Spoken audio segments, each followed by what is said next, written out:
DD किसान, बदलते भारत की शान।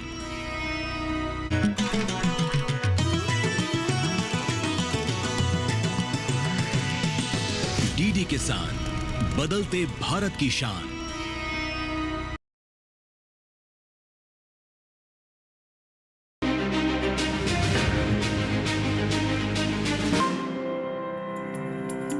आज भारत एक मत्स्य उत्पादक देश के रूप में उभर रहा है। कृषि क्षेत्र के सकल मूल्य वर्धन में मत्स्य पालन का योगदान 6.7% है।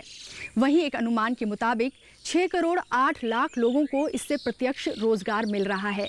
वहीं मछली प्रोटीन का एक सस्ता विकल्प है जो खाद्य सुरक्षा में भी योगदान दे सकती है। नमस्कार, आप सभी का स्वागत है हमारे प्रोग्राम चौपाल चर्चा में।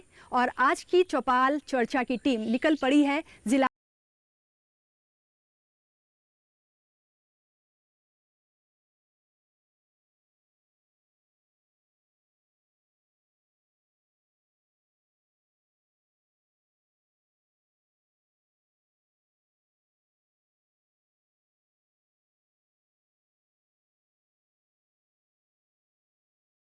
चौपाल चर्चा की टीम पहुंच चुकी है जिला गौतम बुद्ध नगर के गांव खंडेरा में और यहां पर चौपाल जो है वो लगी हुई है। इससे पहले कि मैं चर्चा को आगे बढ़ाऊं, मैं आज का विषय आपको बता देती हूं। आज हम चर्चा करने वाले हैं मत्स्य पालन में रोजगार के अवसर, साथ ही सरकारी योजनाएं क्या कुछ जुड़ी हैं मत्स्य पालन से, उस पर भी चर्चा करेंगे। इससे पहले कि मैं किसानों के पास जाकर सवाल और जवाबों का सिलसिला शुरू करूँ, हमारे बीच में कृषि विज्ञान केंद्र के एक्सपर्ट्स मौजूद हैं। मैं चाहूँगी उनसे कि एक एक करके वो अपना परिचय हमारे दर्शकों, साथ ही जो हमारे किसान भाई बहन यहाँ बैठे हैं उनको दे दें। मैं डॉक्टर विपिन कुमार, प्रभारी अधिकारी कृषि विज्ञान केंद्र गौतम बुद्ध नगर। सभी दर्शकों को मेरा नमस्कार। मेरा नाम डॉक्टर बोनिका पंत, मैं कृषि विज्ञान केंद्र गौतम बुद्ध नगर में मत्स्य विज्ञान की विशेषज्ञ हूँ। तो परिचय हमने ले लिया है आज के हमारे एक्सपर्ट्स का, साथ ही हमारे जो किसान भाई बहन हैं उनसे जान लेते हैं कि मत्स्य पालन कौन कौन कर रहा है। जी, आप मत्स्य पालन करते हैं? सबसे पहले नाम बताइए और बताइए किस तरह से कर रहे हैं और कब से कर रहे हैं। खुर्शीद सनौफ मुस्तफ़ा मेरा नाम है। मैं करीब 8-9 साल से मछली पालन कर रहा हूँ और सरकारी तालाब का पट्टा जो है हमें सरकार द्वारा दिया गया है 10 साल के लिए लीज पर, और 0 बच्चा भी हमें सरकार द्वारा दिलाया जाता है।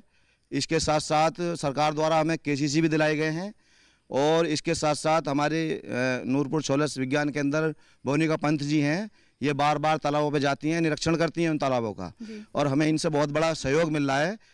हमारे बगैर बताए भी कभी कभी ये तालाबों पे पहुंच जाती हैं। 0 बच्चे को हम पहले जो है 2-3 बीघे का एक हमने खड्डा बना रखा है खला, उसमें घेरते हैं 0 बच्चों को लाके। 0 बच्चों को 2 महीने 3 महीने बाद उसे निकाल के बड़े तालाब में घेर देते हैं। उसके बाद बड़े तालाब में गिरते ही बच्चा जो है उसे बहुत अच्छा भागदौड़ के लिए समय मिल जाता है। तो बच्चा करीब 1 साल के बीच में 1.25 किलो, 1.5 किलो, 1.25 किलो तक बच्चा पहुंच जाता है। तो उसमें 250 रुपये किलो जिंदा बच्चा फरीदाबाद हम उसकी सेल करते हैं ले जाके। तो उससे हमें जो है खेती से भी ज़्यादा आमदनी मछली के कार्य करने से मिल रही है। सबसे पहले तो मैं चाहूँगी कि यहाँ पर बोनिका पंत जी बैठी हुई हैं, उनके लिए तालियां हो जाए क्योंकि वो अपना जो काम है वो बखूबी कर रही हैं। जी, बोनिका जी के पास जाऊंगी और सवाल पूछूंगी क्योंकि आप जाती हैं किसानों के बीच में जाकर के भी इनिशिएट कर रही हैं। तो जब एक मत्स्य पालन कोई किसान करना चाहता है तो कितनी ज़मीन की ज़रूरत होती है और उसमें पानी जो होता है उसका क्या रोल होता है, उसकी क्या भूमिका होती है, वो आप हमारे किसान भाई बहनों को बताइए।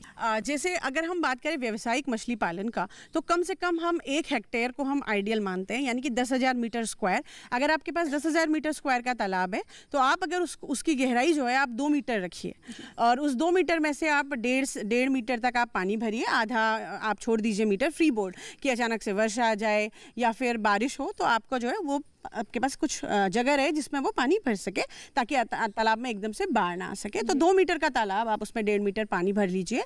इसके अलावा जो हम मछलियाँ हम जब उसमें डालते हैं तो हम ये मानते हैं कि 5 से 7 सेंटीमीटर का अगर आप इस 1 हेक्टेयर के तालाब में मछली डालेंगे तो उसमें मोर्टेलिटी यानी कि मछलियों की मृत्यु लगभग नहीं होगी, क्योंकि ये एक स्टैंडर्ड साइज़ है मछली को डालने का। हालांकि हमारे कई किसान ऐसे भी हैं जो कि 0 साइज़ बच्चा ला करके तालाब में डालना पसंद करते हैं, क्योंकि वो सस्ता मिलता है। लेकिन उसमें ये किसानों को मैं बता दूं कि भले ही वो सस्ता मिलता हो, लेकिन उसमें 60 से 70% मोर्टेलिटी यानी कि मृत्यु दर रहती है, क्योंकि वो बच्चा बहुत छोटा होता है और जो है तालाब बहुत बड़ा रहता है। तो इसलिए हम लोग जो बोलते हैं किसानों को कि आप 5 से 7 सेंटीमीटर तक की मछलियों का साइज़ उसमें डालिए। 6 मछलियों को एक साथ आप डालिए। कई किसान होते हैं सोचते हैं कि अगर मैं एक मछली के साथ दूसरी मछली डालूंगा तो कहीं वो नुकसान ना कर दे। तो 6 शाकाहारी मछलियाँ जो है, जिसमें हम कतला, रोहू, नैन और ग्रास कार्प, सिल्वर कार्प और जो है आपकी कॉमन कार्प, तो ऐसी इसी में अभी कुछ उन्नत प्रजातियां भी आई हैं, जैसे कि जयंती रोहू, अमूर कार्प, जो हमने अभी किसानों को पहली बार पश्चिमी उत्तर प्रदेश में बांटी भी है। तो किसान चाहे तो उनका भी जो है पालन कर सकते हैं। और जब सामान्यतः हम कहते हैं कि 1 हेक्टेयर के तालाब में अगर आप 5 से 7 सेंटीमीटर की मछलियाँ डाल रहे हैं तो आप 10 से 15 हज़ार मछलियाँ उसमें डालिए। और अगर उनको भरपूर जगह मिलेगी, अच्छा ऑक्सीजन मिलेगा, घास फूस जो ज़्यादा ना हो तालाब में, आप नियमित रूप से उनको जो है आहार कराते रहेंगे, तो 8 से 9 महीने में आपकी जो मछली है वो बढ़कर बाजार में बेचने लायक हो जाएगी। इसके साथ ही साथ हम जो मिश्रित मत्स्य पालन के साथ हम लोग सजावटी मछली के पालन पर भी ध्यान दे रहे हैं।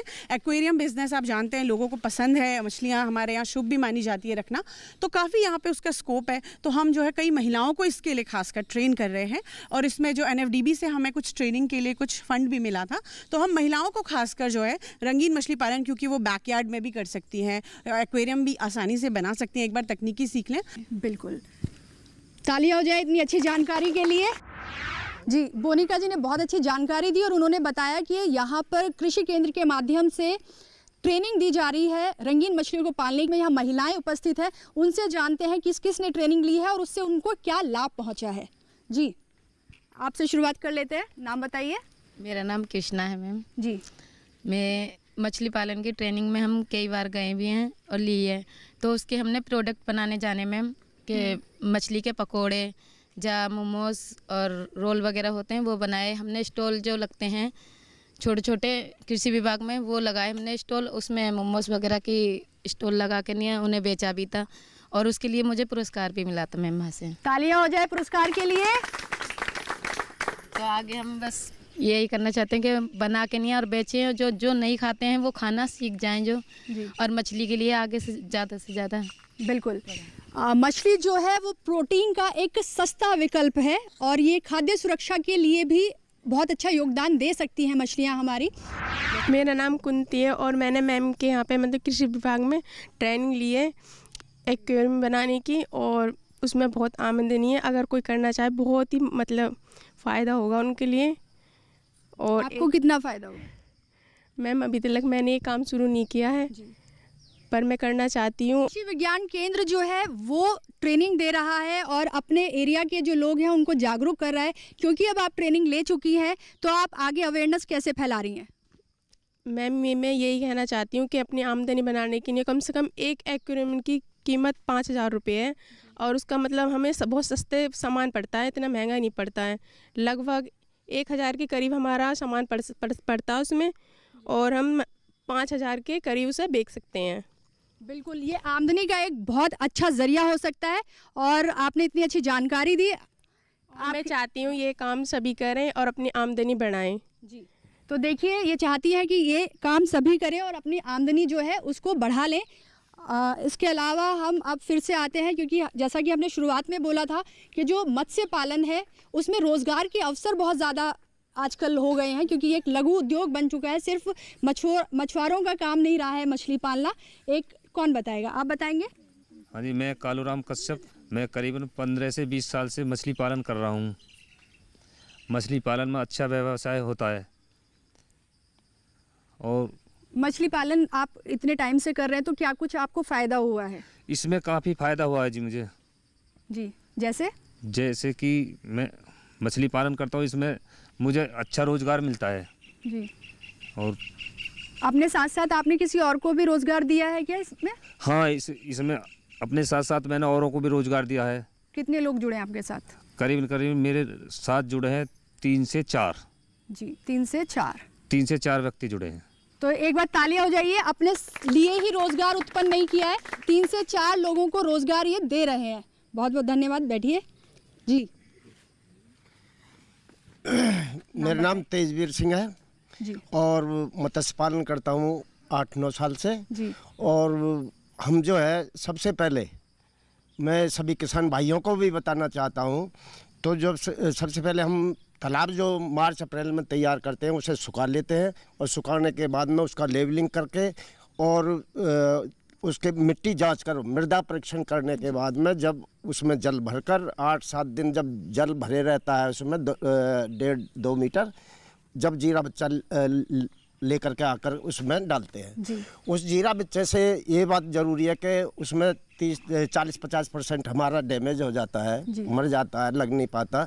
तो जैसे ही हम लाकर डालते हैं तो उसमें सरसों की खल भिगोकर उस पर पानी के ऊपर डाल देते हैं, जिससे वो बच्चा जो है जीरा है तो लग जाता है, और उसमें थोड़ा सरसों का तेल डाल देते हैं जी। उसके बाद में उसे खाने की खुराक पहले सरसों ही देते रहते हैं और उसके बाद में जो है खाना जो है उसका बढ़ा देते हैं। अब इस जीरा बच्चे से हमें एक लाभ होता है, जो हमें जैसे तालाब में 5000 बच्चे रखने हैं जी पूरे साल के लिए बढ़ने के लिए, तो हमारे अगर 10,000 20,000 जीरा बच गया हमारा, तो उसे हम जब फिंगर हो जाता है, फिंगर टाइप 5 इंची का 6 इंची का, उसे बेच देते हैं। वह लाभ हमें पहले हो जाता है उस तालाब से। तो जो हमारा खर्चा लगा वह खर्चा हमारा उस सीड में से निकल जाता है, जो हम 5-6 इंची का बेच देते हैं। बेहद अच्छी जानकारी दी है। सबसे पहले तो तालियां हो जाए। और क्योंकि देखिए जब आप इस रोज़गार को अपना रहे हैं तो सिर्फ आप नहीं कर रहे हैं, क्योंकि एक व्यवसाय है और व्यवसाय की खासियत यही होती है कि आप अपने साथ साथ दूसरों को भी रोज़गार मुहैया कराते हैं। तो फिलहाल वक्त हुआ है एक छोटे से ब्रेक का। ब्रेक से वापस आऊंगी, और क्योंकि इन्होंने एक बात बताई कि मत्स्य पालन में जो तालाब होता है उसका जो मिट्टी का परीक्षण है वो बेहद ज़रूरी है। अपने किसान भाई बहन जो यहाँ मौजूद है उनमें से उन्हीं से सवाल पूछूंगी कि आखिर मिट्टी का परीक्षण क्यों ज़रूरी है। मिलते हैं एक छोटे से ब्रेक के बाद, जल्द हाजिर होते हैं।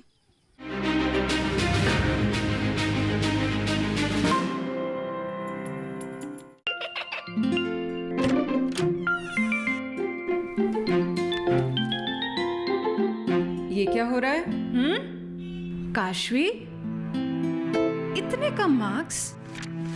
काशू बेटा पढ़ा करो, पढ़ोगी नहीं तो आगे कैसे बढ़ोगी? मम्मा मैं भी तो आपसे यही कहना चाहती हूँ, पढ़ा करो। आप पढ़ोगे नहीं तो आगे कैसे बढ़ोगे? मतलब?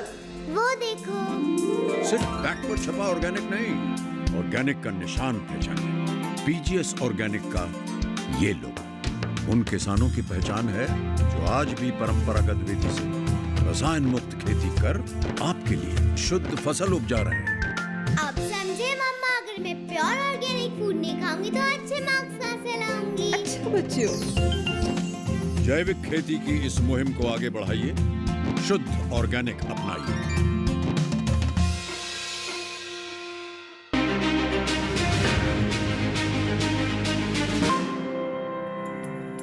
ब्रेक के बाद एक बार फिर स्वागत है आप सभी का हमारे प्रोग्राम चौपाल चर्चा में। और चौपाल लगी हुई है आज की हमारे ज़िला गौतम बुद्ध नगर के गांव खंडेरा में। तो ब्रेक पे जाने से पहले आपसे सवाल मैंने कहा था कि हम जानेंगे कि मत्स्य पालन के दौरान मिट्टी का परीक्षण क्यों आवश्यक है। यहाँ हमारे किसान भाई बहन बैठे हुए हैं और यहाँ पर आपसे ये सवाल मैं पूछना चाहूँगी, क्योंकि आप भी मत्स्य पालन कर रहे हैं, तो मिट्टी का जो परीक्षण है वो क्यों ज़रूरी है? मेरा नाम विनोद है और मिट्टी का परीक्षण इसलिए ज़रूरी है क्योंकि हमारे इस एरिया में मिट्टी जो है कभी बेकार मिट्टी होती है, जिसे हम बंजर भूमि कहते हैं, वो होती है। तो उस बंजर भूमि में मछली पालन करना बहुत कठिन हो जाता है, क्योंकि इस मछली पालन व्यवसाय के लिए मिट्टी का सॉफ्ट होना बहुत ज़रूरी है, जिसे हम काली मिट्टी बोलते हैं। वो मछली पालन के लिए बहुत उपयुक्त होती है। बहुत अच्छी जानकारी, एक बार तालियां हो जाए विनोद जी के लिए। जी नाम बताइए। मेरा नाम गुलफान है जी। आप मत्स्य पालन कर रहे हैं? जी हाँ, मैं मत्स्य पालन कर रहा हूँ। तो किसी सरकारी योजना का लाभ ले रहे हैं आप? हमने अभी तक किसी सरकारी योजना का लाभ नहीं लिया है जी। और कारण क्या रहा, पता नहीं है या ज़रूरत नहीं पड़ी?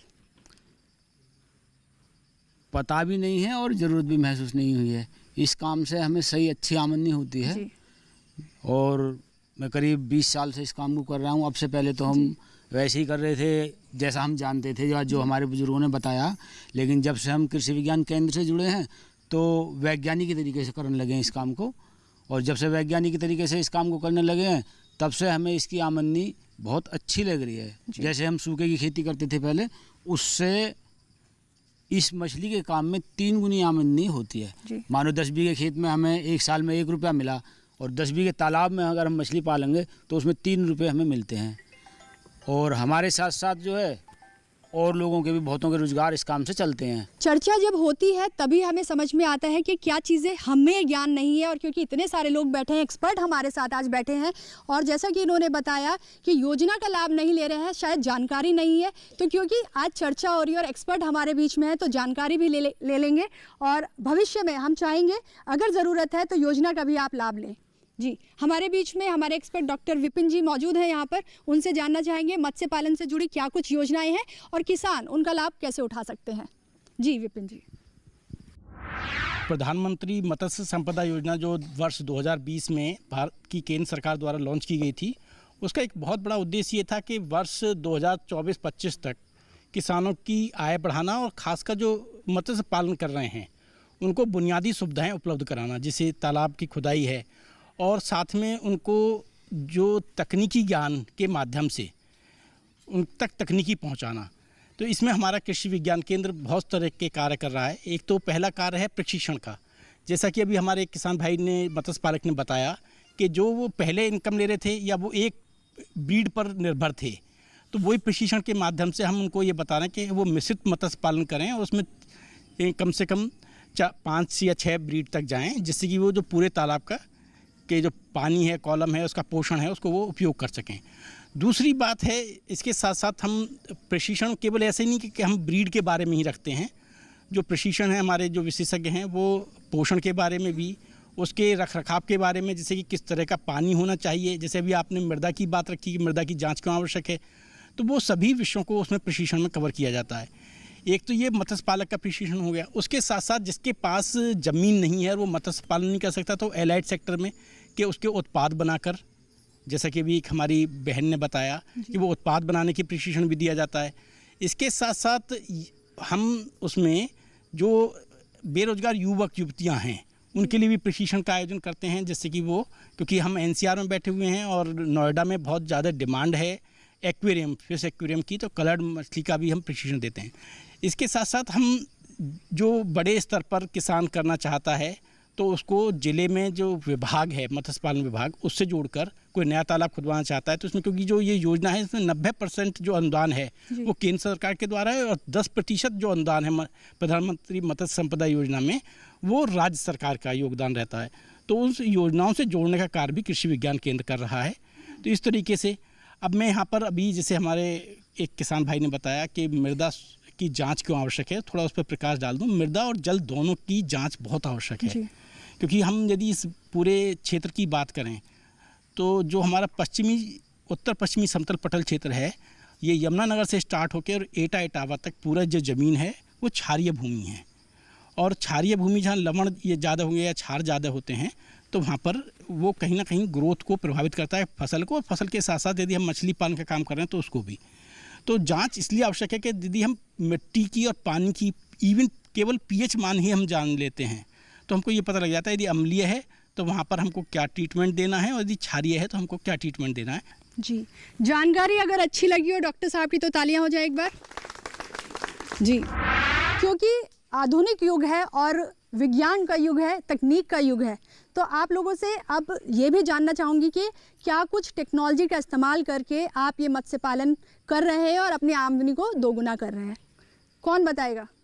जी, देखिए, मछली पालन जो है, सबसे पहले हम लोग क्या करते थे कि ट्रेडिशनली जो परंपरागत है वो मछली पालन हम लोग करते हैं, लेकिन परंपरागत मछली पालन से जहाँ तक मैं समझता हूँ उससे ज़्यादा मुनाफा हम नहीं ले पा रहे हैं। अगर टेक्नोलॉजी की बात करें तो टेक्नोलॉजी का सहारा लेके हम अपनी आय को दुगना कर सकते हैं। या ऐसे मान सकते हैं कि जहां हम परंपरागत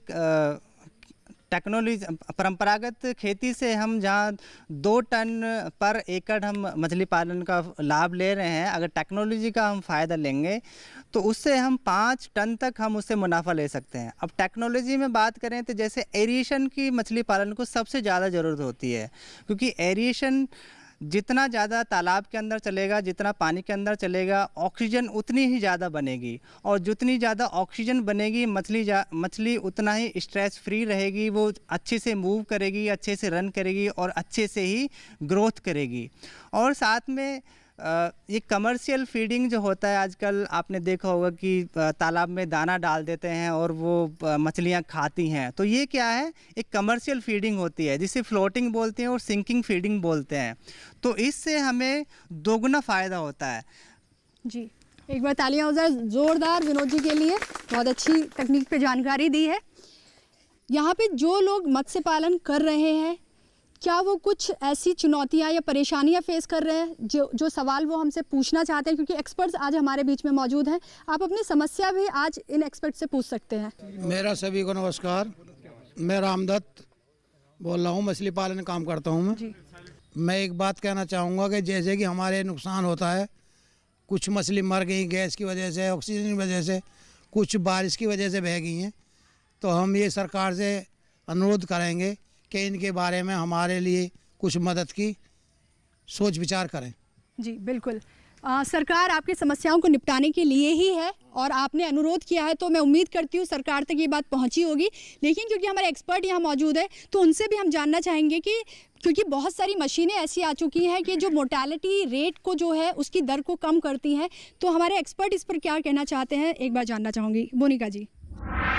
रामदत्त जी का सवाल बिल्कुल ही बहुत ही ज़्यादा आज के परिप्रेक्ष्य में बिल्कुल सही सवाल है, क्योंकि आप जानते हैं कि हमारी जो जलवायु है वो दिन ब दिन बदलती जा रही है, ग्लोबल वार्मिंग और बहुत सारे रीजंस हैं, तो उसके कारण हमारे मछली के रोज़गार पर भी, किसानों पर भी थोड़ा बहुत फ़र्क पड़ता है। खासकर कि एक बहुत बड़ी समस्या हमारी रहती है जिसे हम कहते हैं समर किल। यूजुअली जो ग्रीष्म ऋतु से यानी कि जून जुलाई से जो बारिश शुरू होती है, अब वो सितंबर अक्टूबर तक चल रही है, और इस बीच में कुछ ऐसे दिन आते हैं जिसमें 7 से 8 दिनों तक का जो है आपकी धूप ही नहीं आती, और इसमें क्या होता है, हमारे किसानों को के जो तालाब होते हैं उनमें ऑक्सीजन कम हो जाती है और उनको जो है मछलियां मरने की समस्या होती है।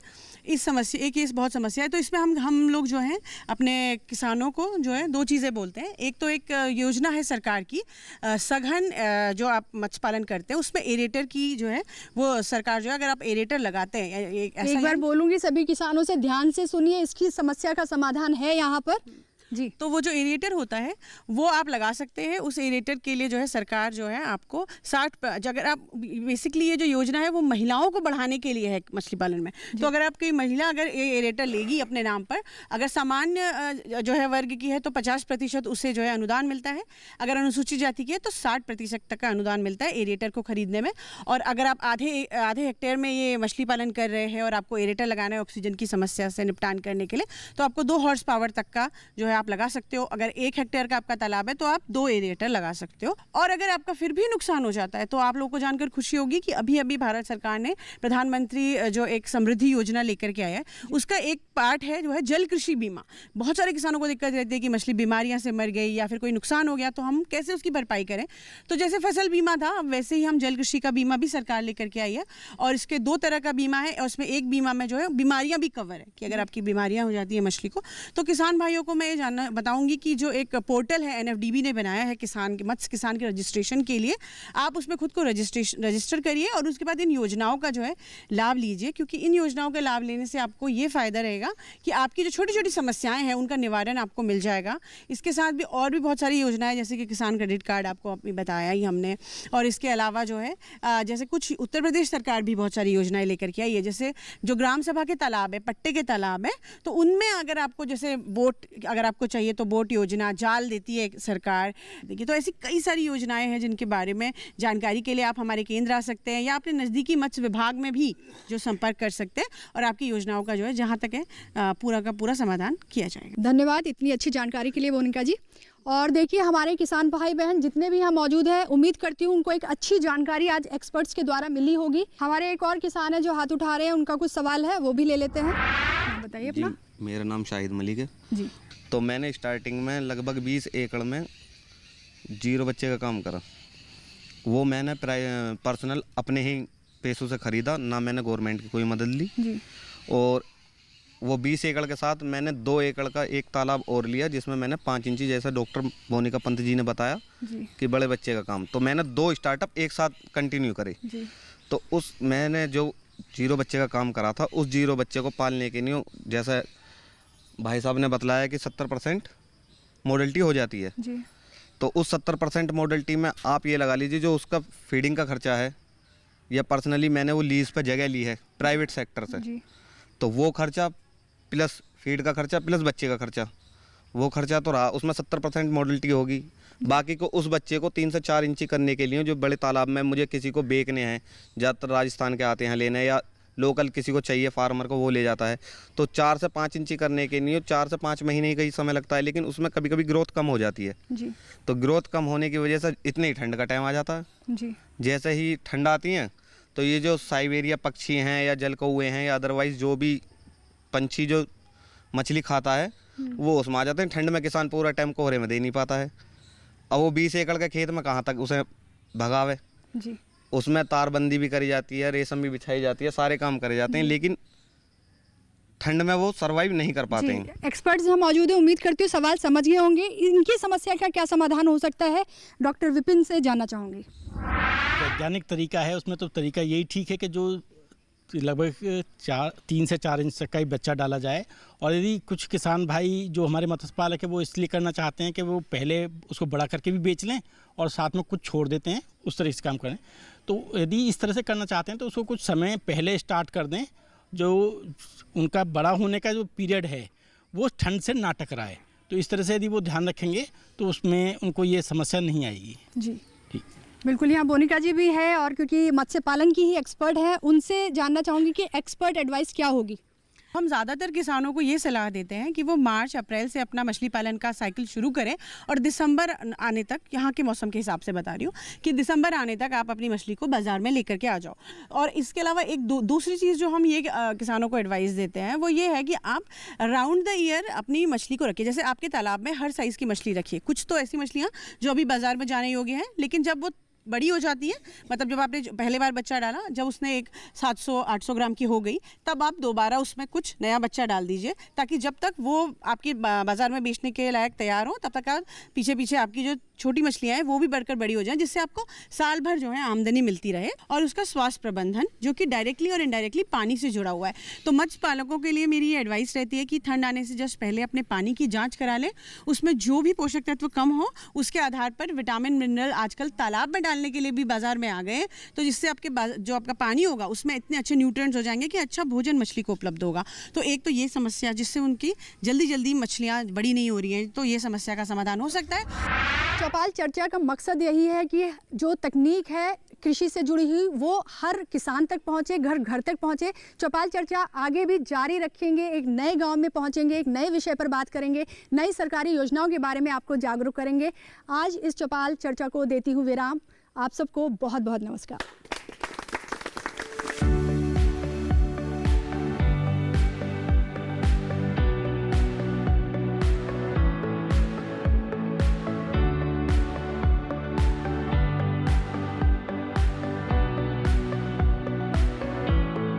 अगर ये कार्यक्रम आप टीवी पर नहीं देख पाए तो YouTube के माध्यम से भी देख सकते हैं।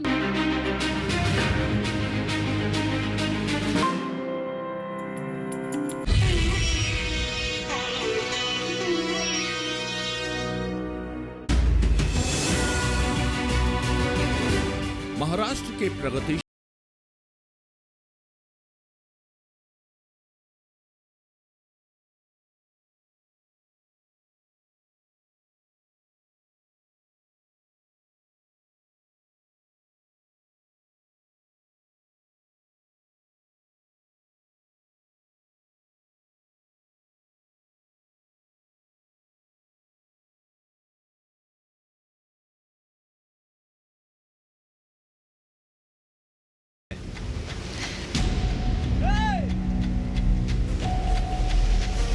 Shark Attack.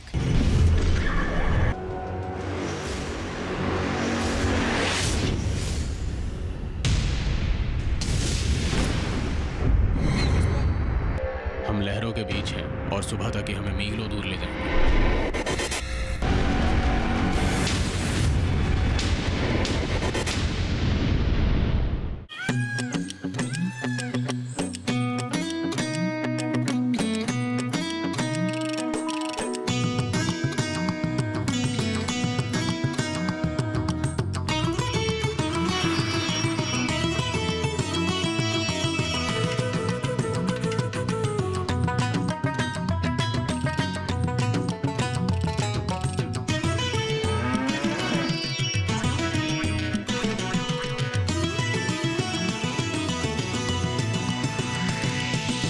डीडी किसान, बदलते भारत की शान।